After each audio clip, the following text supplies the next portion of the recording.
to present to you the president who's brought prosperity to America, the President of the United States of America, Bill Clinton.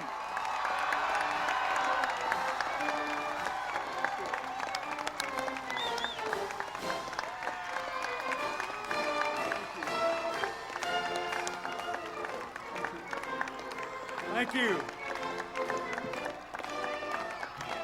Thank you. Thank you. Thank you. Thank you. Thank you in the back. Thank you. Thank you up there on the side. Thank you. Thank you. Thank you very much. Thank you. Well, I know that it's a little wet out here. And as I said last night, I've been coming to Washington for several years now, and it has never rained on me before. I feel that finally you have accepted me as one of your own.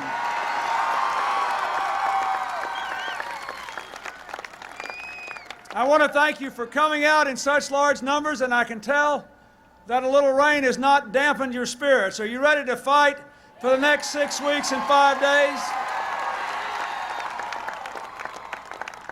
Thank you, Mr. Mayor. Thank you for your welcome and for your leadership. Congratulations on so many things you are doing here in Tacoma, but especially from my point of view, congratulations on winning the President's Excellence Award for exporting in 1994 and for keeping Tacoma and Washington open and reaching out to the rest of the world, not turning away from it. I hope you will continue to do that. Thank you, Bridget Woods, for getting up here and making that brave speech. There aren't many 16-year-old girls speaking to 28,000 people, and you did a fine job today. Thank you. God bless you. Thank you, Norm Dix, for being a great congressman and a great friend and a visionary leader, not only for the people of your district, for the people of this country. And thank you so much, Adam Smith, for running for Congress. And thank you, Jeff Cooper Smith, if you're here for running for Congress. And I want you folks to send them there. Just remember, 2 years ago, just 2 years ago, our friends in the other party were crowing that Washington State had led the way in the Republican Revolution, that the people of Washington were dying to see our economic policies reversed and our crime policies reversed. They told you that we raised the income taxes of ordinary Americans. It wasn't true. And then they turned around and tried to raise the income taxes of 9 million of the hardest working Americans in the country with kids and low incomes. They told you that our economic plan was going to fail. Well, it's inconvenient for them, but 10.5 million jobs later, record new exports, record new businesses, record businesses owned by women and minorities, 60% reduction in the deficit. The first time since before the Civil War, the deficit's gone down in all 4 years of an administration. You now know that they were wrong in 1994. We were right. Send Adam Smith and Jeff Cooper Smith to the Congress and give Norm Dix some help to move you forward and our country forward into the next century. And thank you, Gary Locke, for your distinguished career in public service, for the fine and positive campaign you have run for governor of the state of Washington. I want all of you to do what you can in the next few weeks to make sure that this fine man is the next governor. It is very important to your future. More and more responsibilities are devolving upon the state. The next governor of Washington will, among other things, have the responsibility of working with local communities to create an unprecedented number of new jobs for people we are trying to move from welfare to work in a way that supports families and supports children and does not walk away from our responsibilities to them. I think you know who will do a better job of that, and I hope you will help him win this election. I want to thank the other officials who are here, but most of all, I want to tell you that you can't imagine what it's like to pull up in a bus and see 28,000 people in the morning in Tacoma standing in the rain. That's because you know that America is on the right track to the 21st century, and we intend to keep it on that track, and I want you to help us.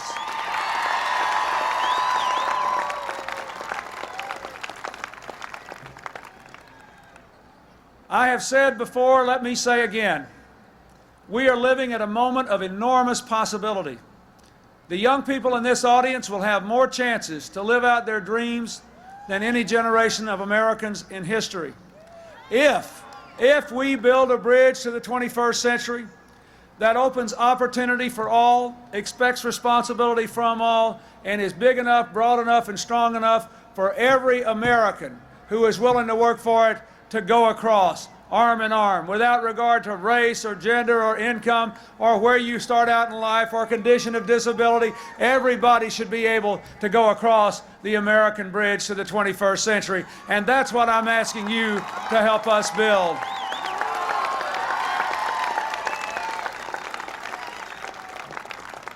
My fellow Americans, there is a reason that the economy is better than it was 4 years ago. There is a reason the crime rate has gone down for 4 years in a row. There is a reason that the welfare rolls have gone down and the child support collections have gone up. There is a reason that the air is cleaner, our drinking water is protected, our food is going to be safer. There is a reason that the toxic waste dumps that we cleaned up in the last 3 years were greater than those cleaned up in the 12 years before we took office. There is a reason that we were able to declare the Grand Cascade Escalante National Monument in southern Utah yesterday, 1.7 million acres, to save Yellowstone from a gold mine, to reach a historic agreement here in Washington State just 2 days ago to protect the old-growth forest of Washington and Oregon, to reach an agreement to restore the salmon in the Columbia River. This does not happen by accident.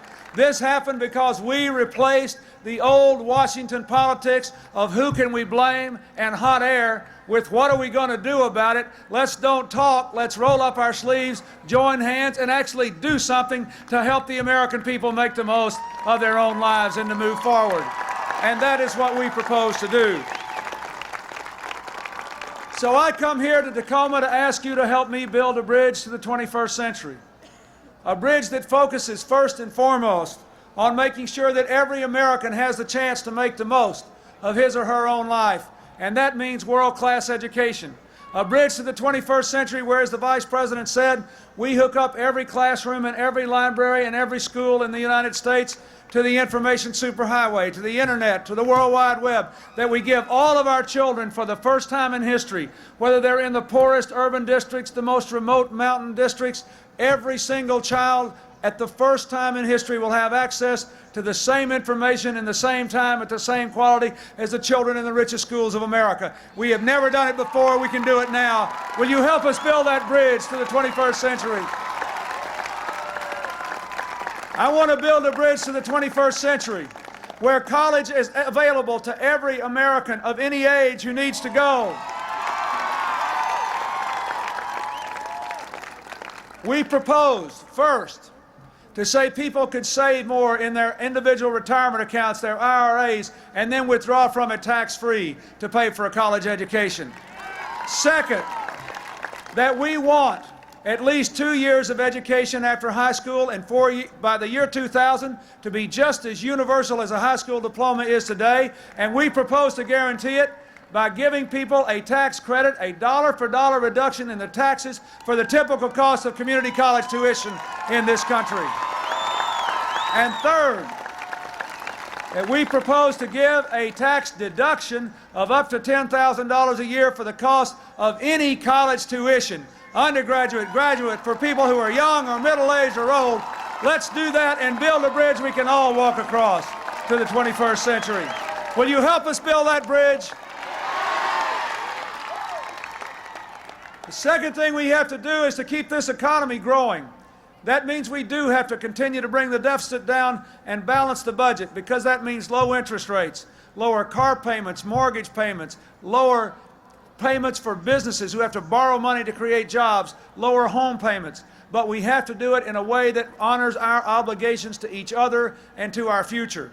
We don't have to wreck Medicare, turn our backs on Medicaid's responsibility to poor children, pregnant women, the elderly, families with members with disabilities. We do not have to gut the environment or reduce our investments in education and medical research and other research and technology areas.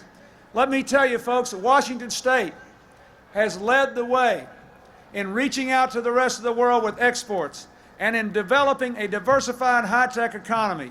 I'm very proud of the fact that in this administration we've concluded 200 trade agreements that's helped the people of Washington export everything from computer software to airplanes to Washington apples. I am proud of that. But we have to continue. The University of Washington is the #1 receiver of federal research money of any public university in the United States. We have to continue to invest there. And we also have to continue to invest in other forms of research and technology. And today, let me just say a special word about our space program. I expect most of you, like me, were thrilled to see the stunning pictures from space that came out early this morning as our space shuttle Atlantis linked up with the Russian space station Mir. Our American hero, Shannon Lucid, greeted her American colleagues. What a wonderful person she seems to be. It's so impressive, the life that she's lived. We need to support that space exploration. And I want to tell you that today, our administration will announce the results of a complete review of our space policy, the first new space policy since the end of the Cold War. Let me tell you what we're going to do. First, we're going to continue to expand our knowledge of the universe. In December, we're going to launch a long-planned robotic mission to the surface of Mars. And believe it or not, if you've seen the movie, it lands on Independence Day, 1997. We thought we'd go visit them first and try to get around that blowing up the Capitol and the White House business. This will help us to determine whether and how and when we should send human missions there. The second thing we're going to do, which is very important to the high-tech industries of the Pacific Northwest, is to tear down the barriers that block the development of our space industry. Boeing recently announced an innovative proposal to work with Russia, Ukraine, and Norway to launch satellites at sea. We're going to continue to move forward. We want to have free and fair trade among economies in space, and we can do that. The third thing we're going to do is to make sure we use space to protect our national security, to maintain our freedom of movement, to monitor threats and compliance with our arms control treaties. All of this is very important, and I want to say a special word of thanks to the Vice President for his leadership in space and for the environment, in technology, and for reinventing government, but especially today to continue our leading role in space. Now, folks, there is this huge debate going on in the country today, and I have to say that we need to be sensitive to the real issues here. If you look at the budget, if you look at the education issue, if you look at the space issue, there's a huge debate. Are we going to build a bridge to the future or a bridge to the past? Do we believe we have to work together to give each other the tools to make the most of our own lives, to build strong careers, strong families, strong communities, and a strong country? Or should we say, you're on your own? I think I know what you believe. I think you believe the First Lady was right. It does take a village to raise a child, to build a community, to move a country forward. Let me say again, I want you to help Governor-to-be Locke and support us in building a bridge to the 21st century where we say to people who are going to be moved from welfare to work, we want to help you and support you to raise your children and to succeed at work, because that is what we want for all American families. And I have a plan to create 1 million new jobs to help move people from welfare to work. I want you to help me build that bridge to the 21st century. I want you to support, the mayor mentioned it earlier, the other big factor in the '94 elections that helped our friends in the opposition win so many seats here in Washington and throughout the country was their relentless assault on our anti-crime legislation. They said it was just designed to take your guns away. They said that we had threatened the rights of hunters in Washington and sportsmen and women in Washington State and in my home state of Arkansas to hunt and to engage in other activities, and we weren't going to do anything to fight crime. And they scared a lot of people into voting for them in Washington and other places. But they have a big problem in 1996. We've had 2 hunting seasons come and go since the last election, and there's not a single hunter in Washington State who is not still hunting with the same weapon he had in 1994. They didn't tell him the truth. But we did take 19 deadly assault weapons off the street, and there were some people who couldn't get guns. 60,000 felons, fugitives, and stalkers could not get handguns because of the Brady Bill. We were right, they were wrong. Send them a message in these races. Send them a message. And by the way, I believe we ought to extend the Brady Bill. I don't believe people who beat up their spouses or their children should be able to get handguns either.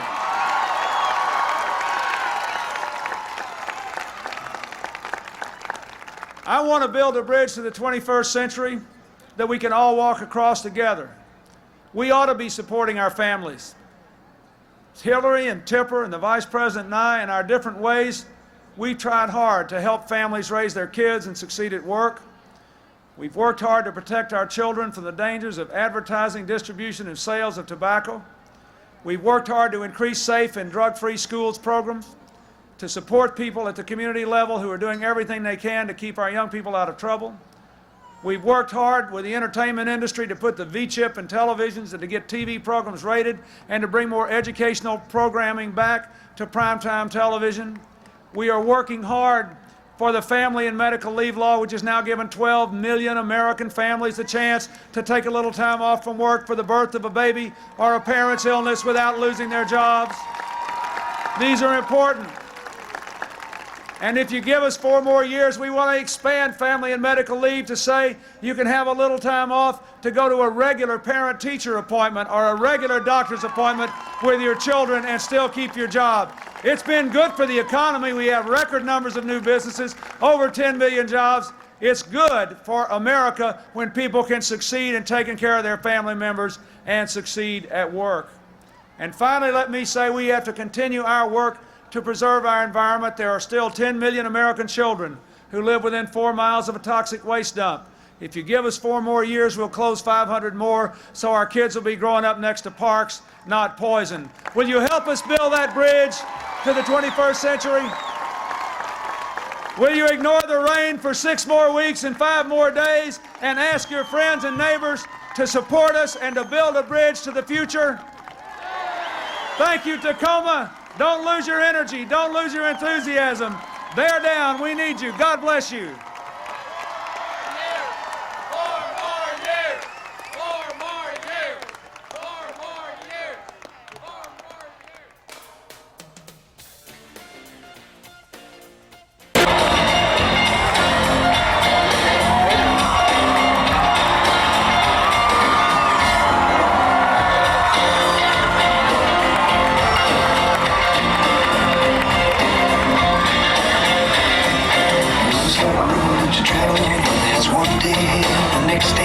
Sometimes you pay, sometimes you stay, sometimes you turn back to the wind.